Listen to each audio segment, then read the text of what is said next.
Hey everyone, we're here with Evan from Thrown into Exile. If you don't know them, they're pretty fucking cool. I've got a new EP out called Passageways.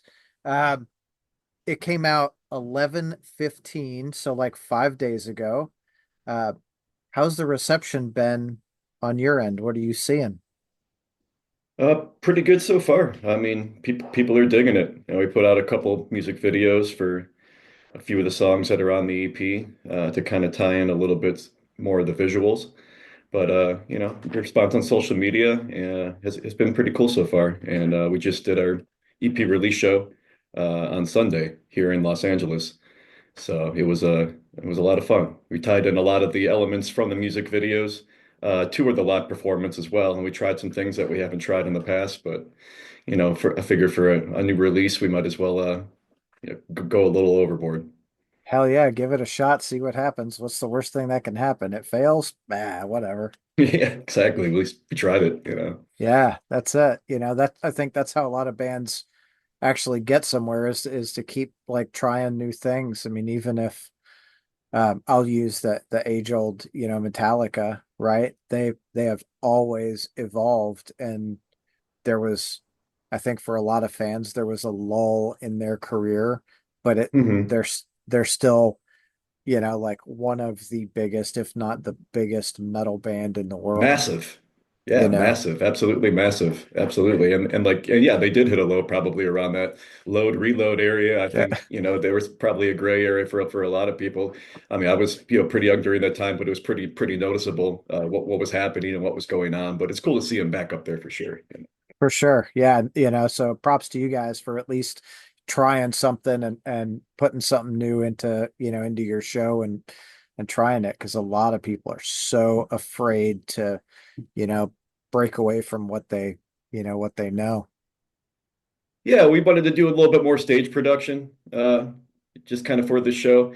Hopefully, as things roll along, we can do more production for each show. But obviously, we're pretty limited when it comes to what we can bring with us on the road, type of thing. Yeah, there's no Metallica budget behind you. Not yet, not yet. Not yet, right? Um, so is there a song on the new EP that stands out to you more than like any other song? I probably relate mostly with. Well, I mean, I really love all of them, but the one that I probably like and gravitated to the most is Caskets Beyond Cremation. Just because it has a really different kind of, I think, hook and chorus than what Thrown into Exile has done in the past. But I think it works too. And yeah, it's just a cool new song, and I like the melody and the drums and everything around the chorus. That's probably the one I like the most. Right on. I'm right around that one. So Last Breath is the first one that really stuck out to me. I really enjoyed the drum. I'm a big drum guy, so I really enjoyed the drums. And then I like the way that it ended with Killing the Only One. That song is so fucking epic. It like Mhm. leaves you wanting, like, oh, you mean to tell me it's over now? Yeah, Fuck. it kind of gives you a little cliffhanger at the end, doesn't it? Yeah. So like I'm like, now I gotta go listen to this shit again. Damn it. Good problem Yeah, to poor have. me. I got to go back. Yeah, Yeah. exactly. That's what every band wants, right? Like, oh, I'm done listening. Shit, I'm gonna go back and listen to it again. Let's go back and do it again. Yeah, absolutely, 100%. Yeah. So, what kind of physical copies did you guys put out with this? Nothing yet. It's just streaming everywhere currently. It would have been nice to have physical copies for the show, but it didn't work out that way. But I think we're going to print some physical copies of CD, as well as we've talked about printing a limited number of vinyl as well. Uh, but yeah, maybe 50 to 100. We'll see what we decide on. But yeah, something soon for sure. I think Yeah, everybody loves that physical media. they do. And like I'm older, so like the vinyl for me is, that's what I grew up with. I want that big tangible piece of art, that I can scroll through, whether it be a gatefold or just an insert or whatever. Yeah, I still love the physical media as well. And I mean, I'm a probably around the same age as you, and even like some of the guys in my band who are a little bit younger than me, that they're still heavily into vinyl as well. So it's cool to see that it's definitely transcended through generations, Yeah. And there's quite a few vinyl places out here in Los Angeles too to go, looking for treasures. Yeah. What's your favorite one to hit? There's a few in like West Hollywood and like Echo Park area. Um, I can't think of the names right now, but yeah, there's a number of them around here.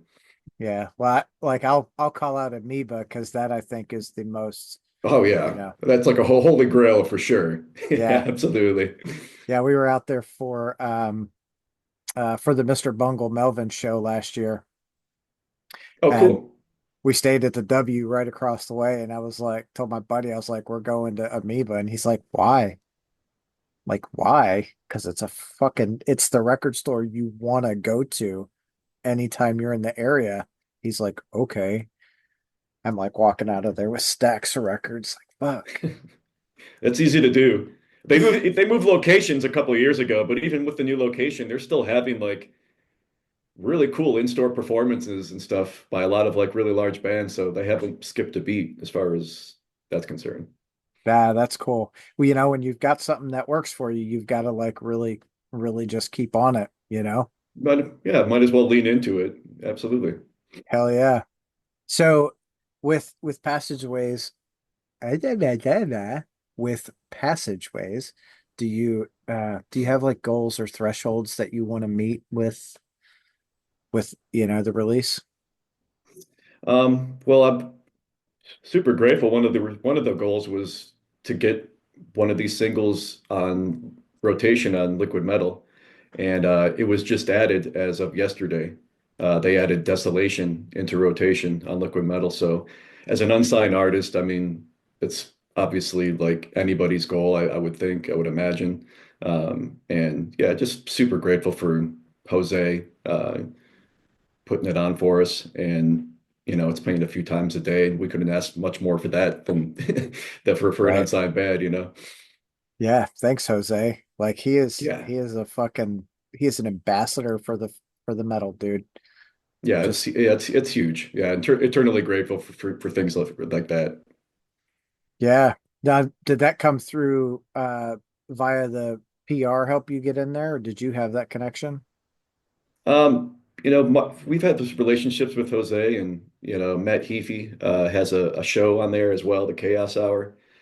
And so Matt Heafy, I believe, played it. He played it first on his show a few times, and then somewhere along the line, it's Jose made the call to go ahead and put it into rotation. And so yeah, it's playing a couple times a day. And like I said, we just couldn't ask for much more than that. That's at the very to hear it on the radio three times a day is awesome. Especially Yeah. especially when you know how many people actually listen to Liquid Metal. Although I don't think there's any information out there where you can actually see how many listeners there are on Liquid Metal, but at the very least, it's like I think anybody who does listen to the genre probably has Sirius XM and listens to that channel. Yeah. Well, not all of us. I had Sirius for a long time, but I spend so much time with new music. It's all like Spotify and Bandcamp for me. Like Yeah, shit. yeah. It's easy to go down Yeah. the rabbit hole and new stuff for sure. All the playlists and stuff that Apple Music and Spotify they put together and really makes it really easy to discover new bands, which is such a cool place that we're at, I think, now. Yeah, it's a very different world from like the 80s and 90s. You had to like really seek out and find a new artist. It wasn't just, oh, I'll just, stream something and something else will come on. But man, the world is so different going from Hmm. tape trading days to, all the access with streaming where, you know, I guess as a band, you can look at it one of two ways. Like, oh man, we can put our music out there and anyone in the world can listen to it, or I'm just a drop in this fucking ocean of music. You can definitely look at it both ways for sure. So I think that's why, and we know that, and I think when we write stuff and we put treatments for music videos together and visuals for these videos and stuff. I think we know that it's just at the present time, being an unsigned artist, it is a drop in a bucket of a sea of music and videos and concepts and creativity, you know. But I think that's why, yeah, we take the extra time to go that extra mile for it, audibly and visually to make sure that it's impressive and you want to listen to it again after you hear it the first time. Um, yeah, it's important to us for not just to put it out there and it's forgotten about, you know. We Right. want to, I want to, I personally want to make stuff that stands the test of time. And 10 years from now, it's just as cool as it is today, you know. Yeah, I think a lot of people do, and it's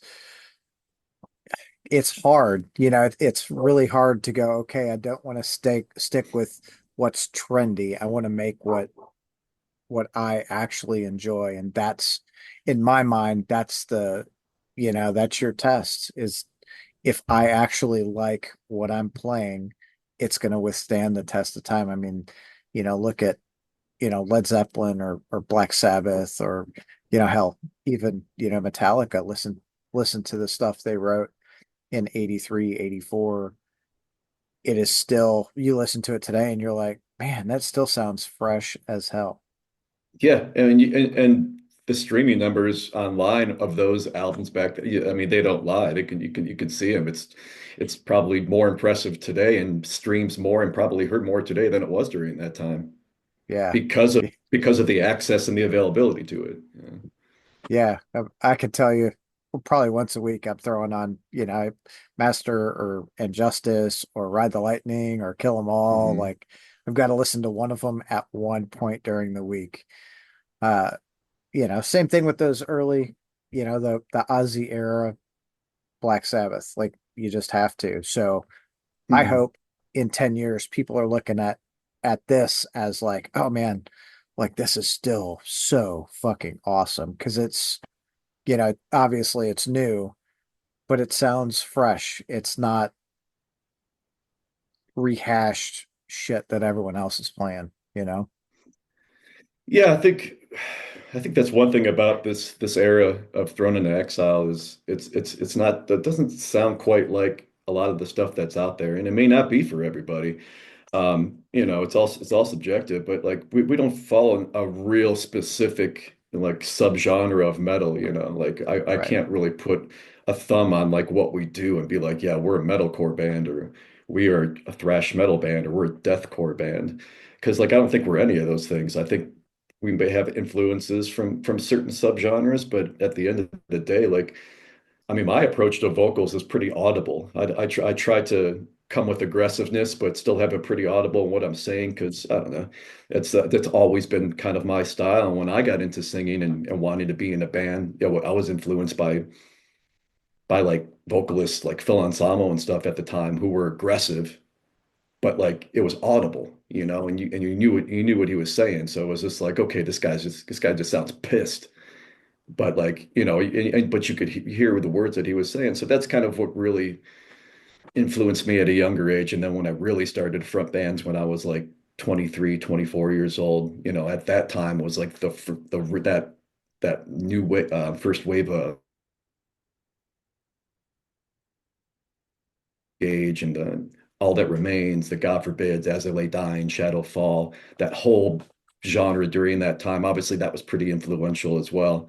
But even at that time, most of those bands, the vocals were aggressive but pretty audible. And then like somewhere along the lines, like deathcore came along and it just got a little bit more distorted or whatever. Which don't get me wrong, I think it definitely has its place, and I like quite a bit of the stuff that's out there too. And I'm blown away and kind of influenced and obviously a little bit jealous that I could be able to put some of those things in my bag as well, you know. But I have my approach and I do what I do, and the rest of the guys seem to like what I do, and we moved forward with this EP with the way that it is, and I'm pretty happy with it, and it's so far it's been pretty cool. Awesome. Yeah, I can totally understand like, man, I would really like to be able to do, like a throw in something like Alex Terrible or Will Ramos, right? With how they get their vocals going. But at the end of the day, right? If everyone could do that, it wouldn't make it so special. But that's also what makes your voice special, is because there's other vocalists out there that they can't do what you're doing, right? It Hmm. doesn't matter how hard they try. So Yeah, I I don't think know, I look at it in a way where being a little more audible, maybe a little bit more approachable for people to listen to, even if they're not necessarily into the genre. If they happen to catch it like on the radio, but it's like it's audible, but they like the heaviness of it, you might be turning on somebody new to it. So I mean that's not necessarily my only reason for why I do vocals that way, just to be audible and reach more people. But yeah, that's I think that's a cool point with having that sort of angle on it is it may be a little bit more digestible for people who don't listen to the genre. for sure. Well, everyone, I think even for us, right, growing up, we weren't just thrown into some really extreme metal and we're like, oh, this is great. It was we listened to stuff, and I mean, at least for me, right, I'd listen to something and be like, oh, can I find something just a little heavier, maybe more dirty, and then before long I'm listening to shit where it's like my dad's like, really? Are you gonna listen to that? I'm like, yeah, Dad, I love Cannibal Corpse. He's like, but look at the album cover. Like, yeah, I know. Dead people fucking everywhere, you know? Yeah, I mean, for me, I was listening to all sorts of bands when I was like 13 and 14 years old, not just metal, all different genres. And, some of the guys in my band, when they got in their introduction to like music around that same age, it was nothing but the harder stuff, the Cradle of Filth, the Demon, Borgia, and stuff like that. Like, so that was their kind of upbringing. So it's like, there's obviously differences of musical taste and stuff in the band, but there's so much that we agree on as well. So I think it's really it's really just finding a middle ground of stuff that we all kind of like, but we're all pulling influences from different genres and just different eras of music. Yeah. That's what makes a band special, right? Is not everyone's gonna have the same influences, and finding that middle ground and knowing like, okay, this is where we're gonna be, this is where we want to be. Cool, we're gonna try new things here and there, but guitar player's going to bring in some thrash, and the drummer's going to bring in just some blast beats, and you're like, oh, then you get some growly vocals and maybe some fucking screams here and there, and you're like, oh man, like this sounds fucking cool, right? Just everybody just kind of come with their ideas to the table, and we just all kind of collaborate and kind of whatever is best for the song or whatever is best for the direction, that's the direction we go. But I think everybody has the chance to be able to bring something up to the table and be like, hey, what do you guys think of this? And it's all about those beginning feels of what that riff is, for that verse or that chorus. Is it giving you the feels for like a solid aggressive verse? Is that really giving you the feels for like a memorable chorus? So, that's kind of what I'm always listening to. And I think we all challenge each other in the band to kind of just write better and be better. Lyricist, artist, musician, performers. I think we all take criticism pretty well. We've all been doing this for a little while now. So we have developed, I think, a tougher skin and, just having, I mean, granted, I've been back in the band since early last year, but I've known Mario for 14 years or so. So it's like we can talk. We know each other pretty well. We can talk to each other pretty frank when it comes down to with the writing concept, writing phase, and stuff like that. We're both pretty forward when it comes to like my approach to lyrics or melodies and stuff. And I pretty forward when it comes to like just melodies, guitar melodies and stuff too. Guess that both of us have very different things that we like as far as influences go, but there's a lot of stuff that we really agree on too. And I think it's finding those things that we can connect on, which is being able to produce I think some pretty cool stuff. Yeah. Well, it's again finding that common ground, right? And that's I think the biggest thing for me, like human connection. right? And when you're in a band and you find that connection and those songs come out, it's more evident in the songs than I think than anyone really intends, but you can really tell when a band is connecting when they're playing, or Mhm. when they're writing. It's fucking phenomenal.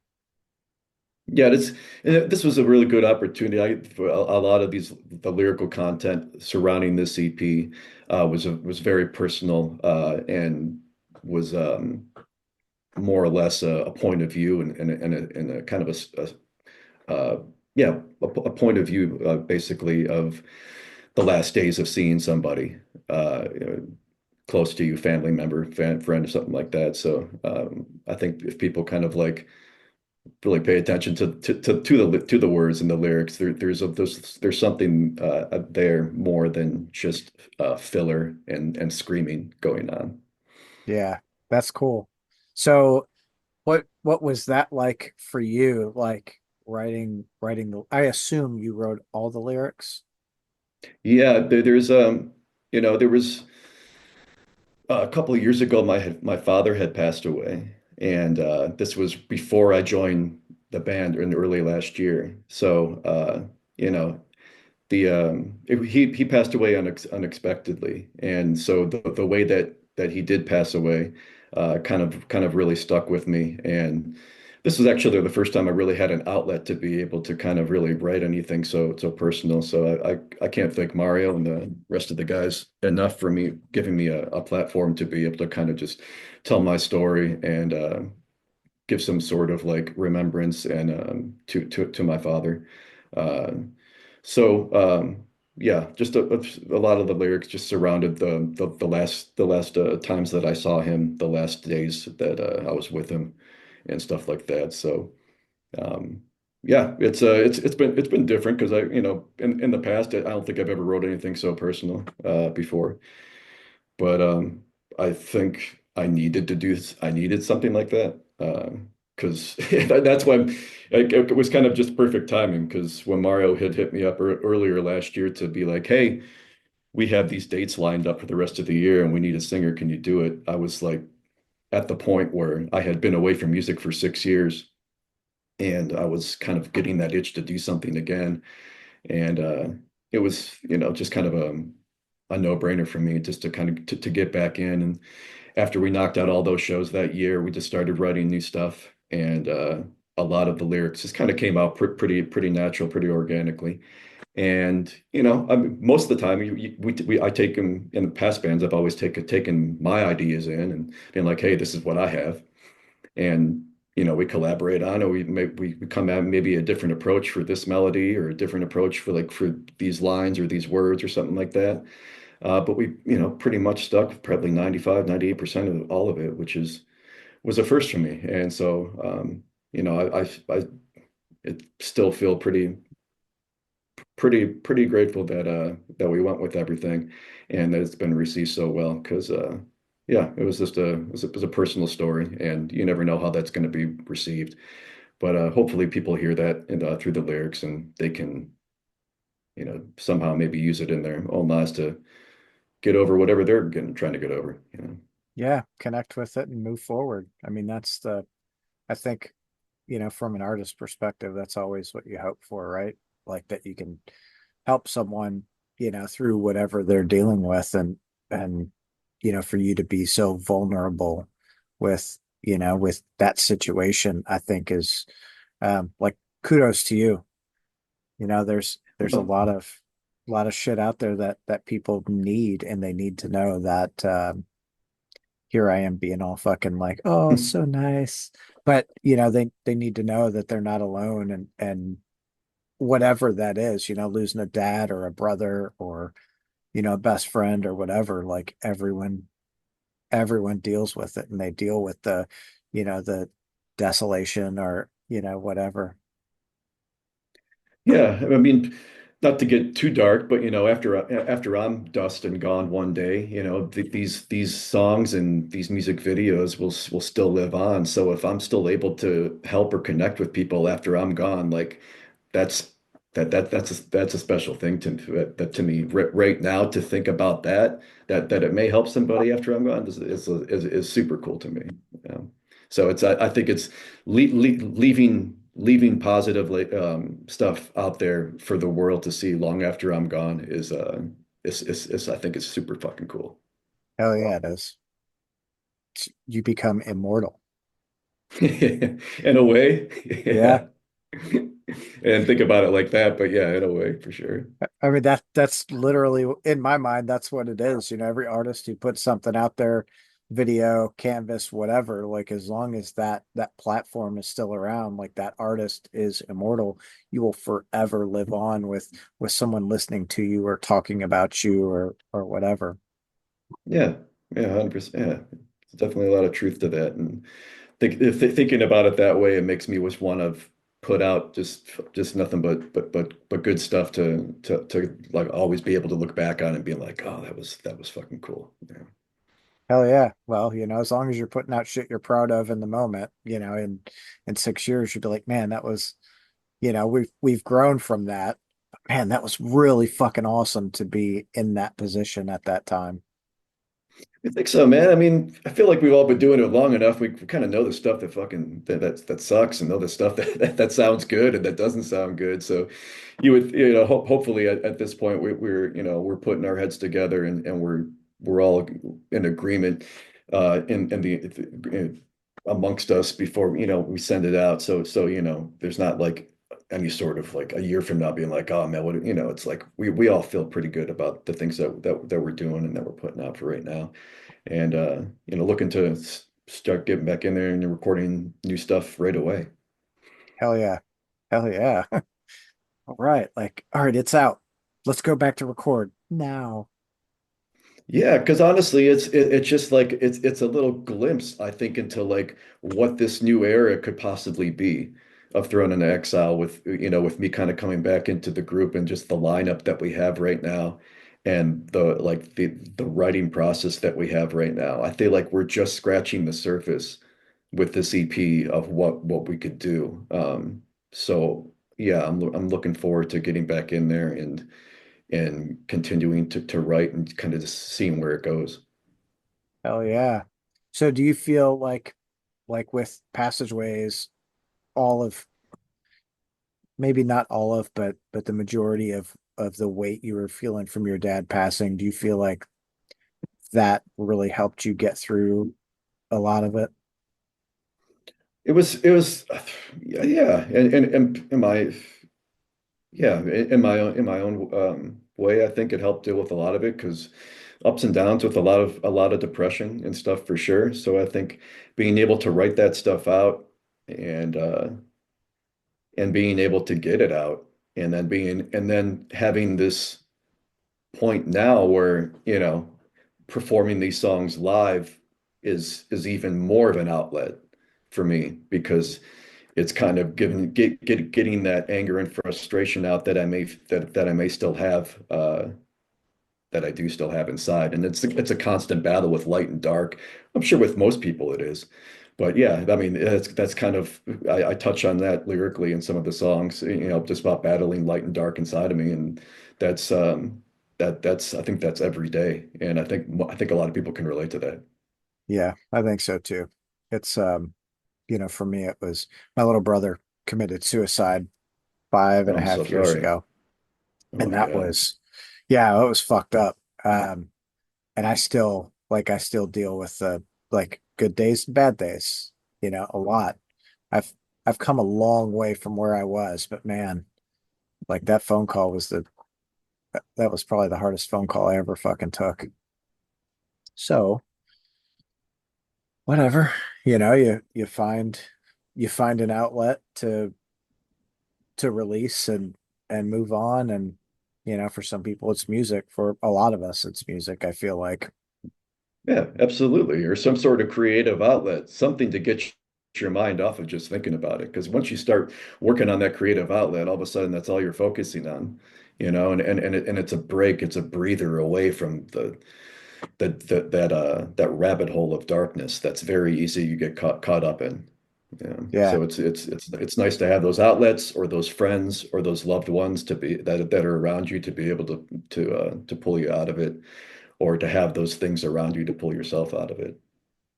Hell yeah, it is. You need it, and I'll tell you, without those people that are in your fucking corner pulling for you, those friends or those family who aren't blood, I think is what it really comes down to. Like those people, we all need those fucking people. That's our connection. Those are our tribe. That's really uh that's how we make it. Yeah, I mean, it's very easy to fall down to get to go down the dark rabbit hole, man. But there's it's as simple as being. I mean, I want to say it's simple because it's not simple for everybody, but it's as simple as being able to like. I feel like putting on some music, picking up some art, talking to a friend, whatever it is to get your mind off of it. I think you could. It's very easy to as long as you have something, some sort of, I guess, some sort of positive distraction Yeah. positive distraction, making sure that Yeah, that's not negative and just adding to the overall chaos of it. for sure. So what do you guys have planned over the next 12 months as far as like live shows? You planning on getting out and touring the country or what's up? In short, we have 3 shows before the end of the year. So December 3rd, we're playing in Tijuana with Arch Enemy as direct support. And then December 12th, we'll be playing in Sacramento and with God Forbid. Oh And yeah. we will also be playing with God Forbid at the Regent Theater in Los Angeles the following day, December 13th. And then I think we're going to be working maybe right after the new year, maybe we're on a third music video for another one of the songs off the EP. Um, and then we actually have another one that we didn't add to the EP that we'll probably going to be finishing up and releasing early next year as well.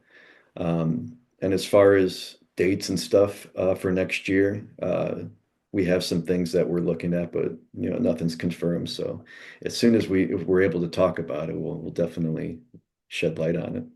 Hell yeah. I hear a big tour in the works. Hey, if it makes sense, I think we're all about it for sure. Yeah, that's cool. And how cool is it that God forbids playing shows again? That's cool as shit. Yeah, and it's awesome to be able to kind of hop on these shows with them and kind of borrow their fans from them, so to speak, for a half hour, 40 minute set or whatever to kind of just borrow their ears and eyes and show them our stuff. So we're grateful for God forbid, putting us on these shows and kind of letting us piggyback regionally on a couple of these stuff while they're out here. Yeah, that's super fun. I mean, Doc doesn't live too far from you, I bet. Yeah, I've I see him all the time out here in Los Angeles, certain events, going out to shows and stuff like that. Yeah, I always like running into him, and he's come to quite a few of our shows as well in the area over the past year. So it's always cool running Hell into Doc. Hell yeah. Super good dude. Again, another guy that just like he just loves the music and wants to perpetuate the positive aspect of what music can do for people.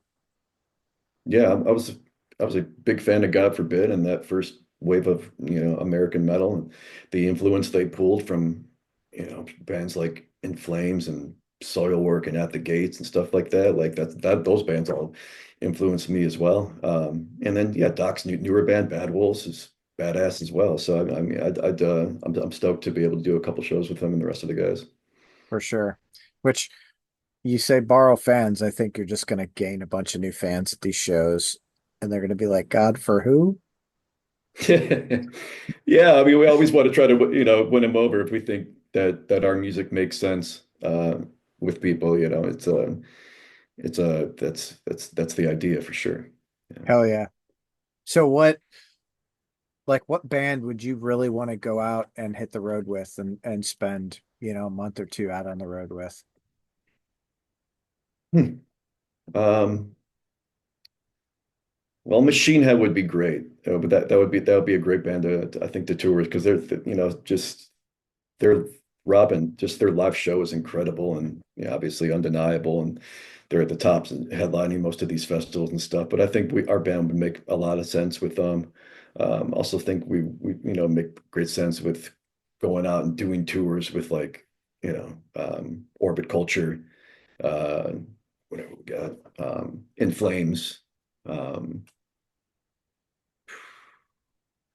yeah, those are just a couple that I think we would make sense with. But I wouldn't just limit us to just going out with just certain, genres of band. I think we could make a lot of sense with a lot of other bands Sure. as well, as far as kind of maybe just an eclectic package. You know, I like sometimes I like a really eclectic package, and sometimes I have a really hard time because it's too eclectic. I'm like, Oh, 100%. No, I look, totally know what you're saying. Some of these tour announcements, I'm like, oh my God, I didn't imagine that, but okay, I guess it's going to pull in new fans from different genres and stuff, But yeah, I totally agree with you saying. yeah, I went to a metal show and it was like a jazz band opening, and I'm like, I don't know that that's really the best thing for this, but whatever, we're here, you Um, know? I'm here for Yeah, it. it was so wild. Out of your years of playing or, being in music, what do you have like a good tour story that was just like, oh man, this was the funniest fucking thing that ever happened. I can't believe we, all wore our skid marked fucking underwear on stage or whatever it is. Um, since let's see here. I mean, probably the most memorable tour was my previous time in Thrown in Exile in 2013 on the Rockstar Energy Mayhem tour. We were fortunate enough to do 6 weeks across the country. With Rob, I think Rob Zombie, Five Finger Death Punch, Amon Amarth, uh, Machine Head, Children of Bodom. I mean, just an incredible lineup on that tour. But I think it was um, John Reese's birthday party during the tour. It was like halfway through the tour, and it was more or less a costume party, but it was outrageous. I mean, that was, I think both Rob and from Machine Head and John were both dressed up as I think women.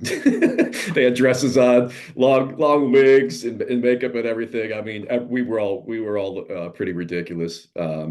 So that was probably the most memorable part of that tour, and probably just one of the funnest tours I've ever been on. Uh, we had the opportunity to be on every day of that tour as an unsigned artist, and we worked pretty hard. We got up every day at 8 a.m. and worked till about midnight every day to make that happen. And I think every one of us would go back to do it again, because it was just a cool way to just meet so many people across the country. It was a lot of fun. Hell yeah. Well, and that was, I think, a really good year. Some of those bands you threw out there, a lot of people are like, man, I wish I could share a bill, even if it is a festival, with any one of those bands. Yeah, well, looking back on it, I mean, I'm still kind of blown away by it. I think in the moment at the time, I was just like, oh, this is great. There's so many bands. But looking back at it now, I was like, wow, that was like a really great year. Like, and if I could compare it to the other years surrounding it, I mean, that's the year I would want to be on, if any year to go out on Mayhem. Because yeah, the lineup was stacked from the side stages to the main stage. I would have picked 2012 just Yeah, because that's Slayer and Anthrax and Motorhead and Slipknot, and yeah, like that was a pretty stacked year too. But I do I, remember that.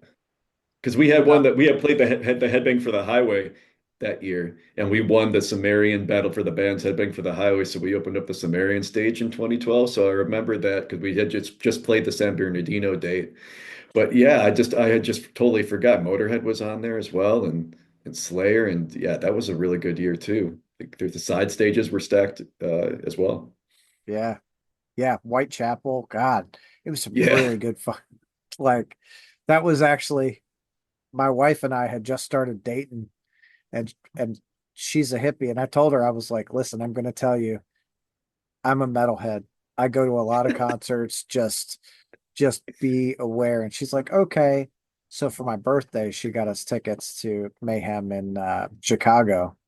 And we went, and she's like, holy fuck, you are a metalhead, aren't you? Like, Motorhead gets up there and I'm just fucking yelling and screaming and singing, and Slayer gets up and same thing. And she's like, holy shit, you are nuts. Like, yeah, Dude, the Chicago date of the 2013 tour was probably my favorite date on that tour because the gates to the festival were right there next to like the two stages. So as soon as they opened the gates, and we were first to play on the MI stage, so instead of having the gates be on the opposite end of the park and it take forever for people to get over in front of the stage, they're halfway through. We were halfway through maybe the set at the time, depending on the location.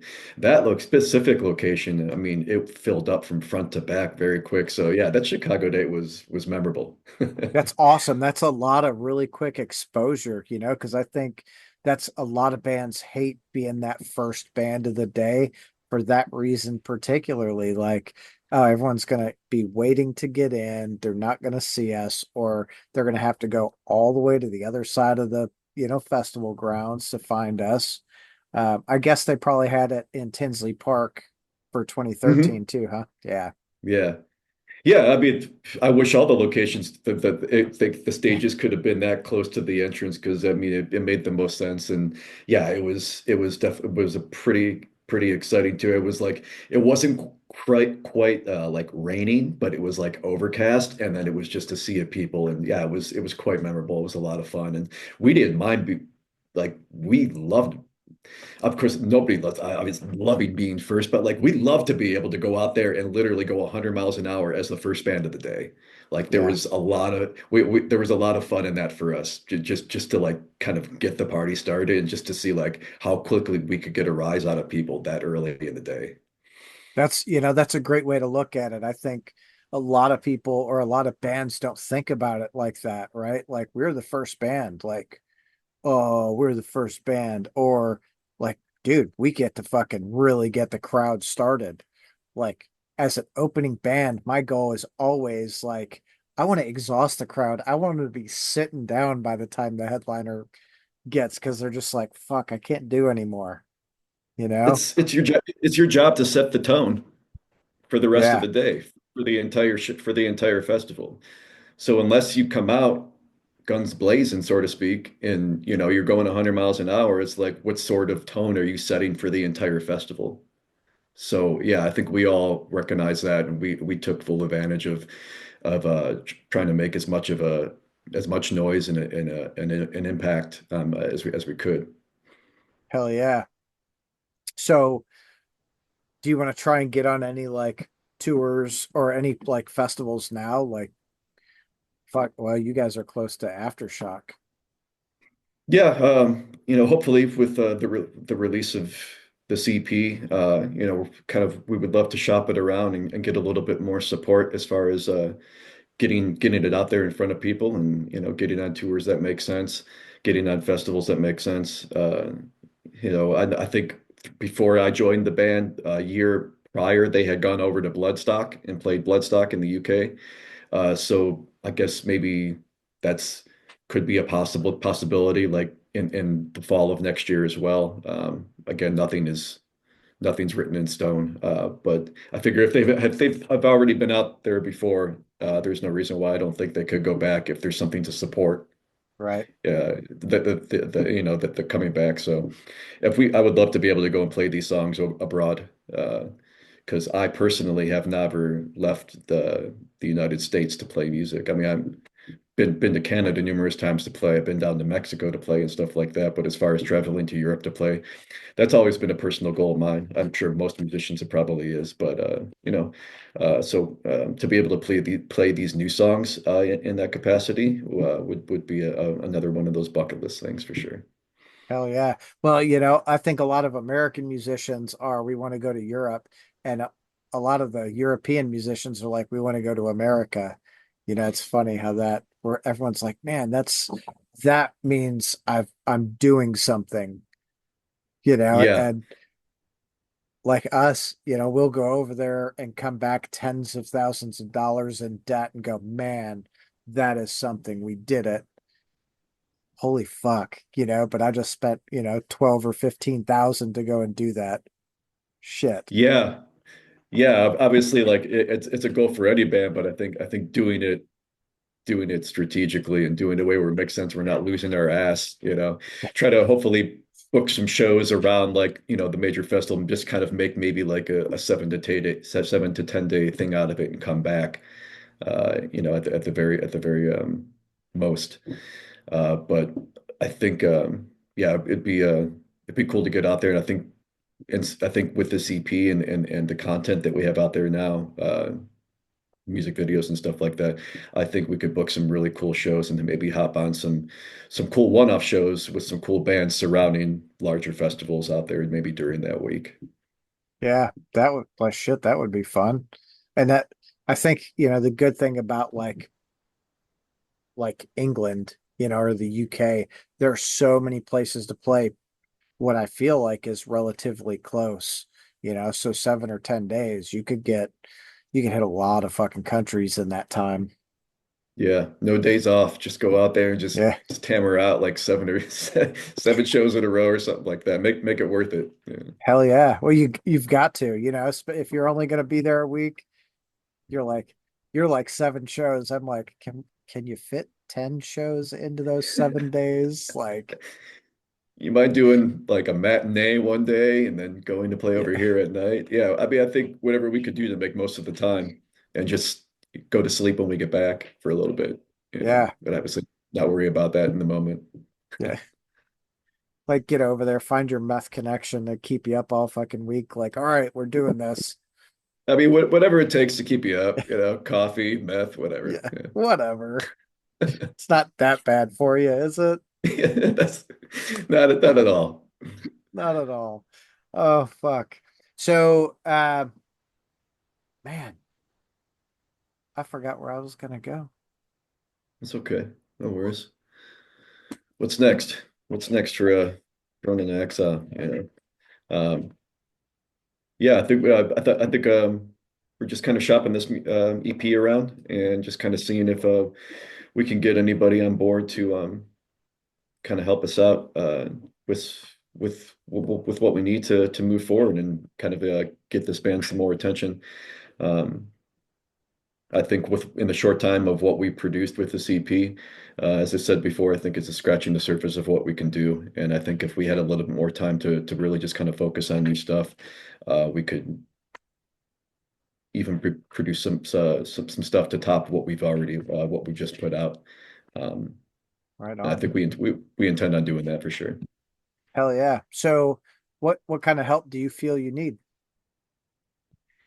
Uh, and probably financial support and more, in short, because with the financial support, we can put that towards, just marketing and production of new music, as well as maybe a little bit budget for our music videos because we've been coming out of pocket for the past three music videos that we've done. The one that we put out October of last year, You've Fallen So Far, we came out of pocket for that. And then the two that we just recently released, Killing the Only One and Desolation, we came out of pocket for that as well. Um, for the location, the director, our makeup artist, our prosthetic makeup artist, and stuff like that. But it's just well worth it to all of us to kind of see a vision all the way through and not just kind of give up as after just the music is done, kind of just see it through with a more of a storyline that could tie in with it, and just a little bit more of a music video treatment toward, as opposed to just kind of put some stuff together that don't quite make sense.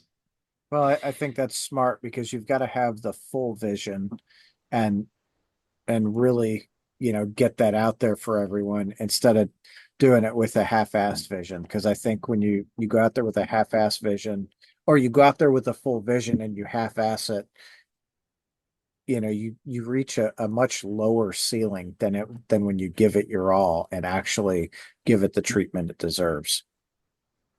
Yeah, it's it's exhausting. But I mean, we talked about it before. We're putting this stuff out there to be mortal, immortal. So, with that intention and with never kind of losing sight of that, I think is the reason why it's important to see these kind of things all the way through, to make sure that, you really did put everything that you thought it could be behind it without rushing the process or shortcutting it or um, just yeah having the end product to be kind of just lackluster. Yeah. Yeah. Well, you definitely, no shortcuts, right? Like if you could take shortcuts and make it where you want to be, I think everyone would do it. But that's what separates the professionals from the I don't it sounds so lame, but like it separates the professionals from the amateurs, right? Because the amateurs are going to give up, at 30% effort, whereas the professionals are going to be 110%, like end of night. Yeah, we drove not hour and a half like north of LA to shoot these music videos out in the middle of the desert and brought a 300-gallon water tank with us to create rain scenes and rented took out insurance policies and rented snow machines to be able to go and recreate these like blizzards out in the middle of the desert and stuff like that. And I mean, we really just kind of did everything we could do to make these videos look as like just impressive as possible and but without losing sight of what the intention and the vision was. But we wanted to put everything we had to it, and I mean, yeah, the whole entire thing was exhausting, but I think well worth it, as opposed to just going into like a local studio here in Los Angeles and being safe and doing everything in there and knocking it out in like, 3 or 4 hours and being out and done. Just a simple performance video. Like I think that's been done and been done again. So we just, wind up going down a road, a very long, dirt, unpaved road to be able to execute these things. And it was extremely hot and exhausting, but I think, the end product was well within what we thought it was going to be, what we intended it to be. And we were very happy with it. Hell yeah. So I don't go to the desert a lot. Matter of fact, I think I went to the desert once and I did not get out of my car. Um, so shooting a video in the desert, did you like, get home and go, how the hell did I get sand in that place? Oh yeah, it was just so dirty. Yeah, but it's in your shoes, it's in your lungs, it's in your sinuses, it's all in your throat and stuff like that. I think one of our members, I think poor Austin got sick for a day or two after the fact. But it was something I think we were just all willing to go the extra miles to go out there and kind of just do it in a desolate location to represent what these songs kind of really meant, you know. Again, we could have gone in a studio in LA and gone in front of a green screen or something like that and maybe Yeah. cheated it a little bit like that, but we decided to get a little bit more primitive and go out to a place that didn't have running water or a bathroom for that matter for 10 hours. But it's such a cool area, and it was just what is the ideal place to shoot an epic music video or videos. Hell yeah. That's super cool. That's a really cool story. Like, oh yeah, we put our money together and we had people come out and like they made snow in the desert. Like, who thinks of that? You know what I mean?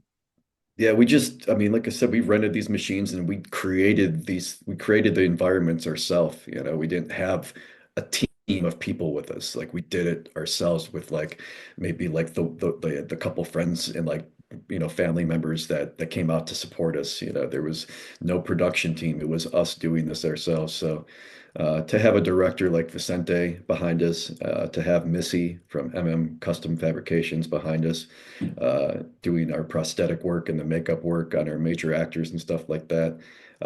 It was they make a really great team. And this would have been our second and third music video that we've done with them, and each time it's gotten better, and the experience has been cool. Um, and I think it's ideal for anybody that is looking to create more visual music videos is finding a team that works, and that you're able to kind of copy and paste a simple formula as far as like how you're getting it done each time, and then just keep reproducing really killer music videos with great visual directors and makeup and visual prosthetic artists that have unbelievable God-given talents that are all self-taught. Yeah, So good energy on these sets for sure. that's cool. I never really thought about it. Like what you guys are doing is you guys are building your team. You're building your video team, which I was just talking with John Campbell from Lamb of God, and he was talking about how important it is to build your team, around your band. So like you guys have your video team, you're gonna hit a level where now we've got to build our tour team, all our Mhm. stage right tech, our stage left tech, our drum tech, whatever. Um, and making sure you have the right people in those places is going to help uh, catapult you to that next ledge that you're shooting for. Yeah, right now it's having a great producer in our corner, Jeremy Kroll, having a great music video director, and having a fantastic prosthetic makeup artist to produce all these things.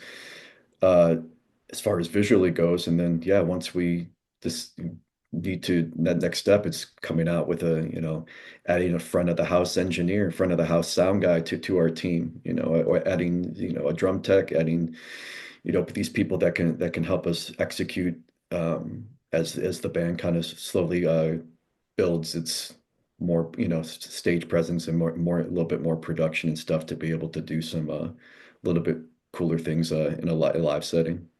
Hell yeah. Hell yeah. Well, Evan, dude, thank you for coming and hanging out with me tonight. I think we've Thank had you. a fucking killer conversation. Yeah, me too. Appreciate it, man. It was nice talking with you. Yeah, you too. I'm looking forward to whatever the next thing is. Do you think it's going to be full length or EP?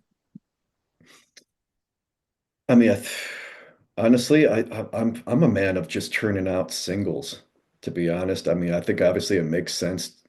Maybe turn out a handful of singles and then turn out a full length, and then some of those handful of singles are on that full length as well.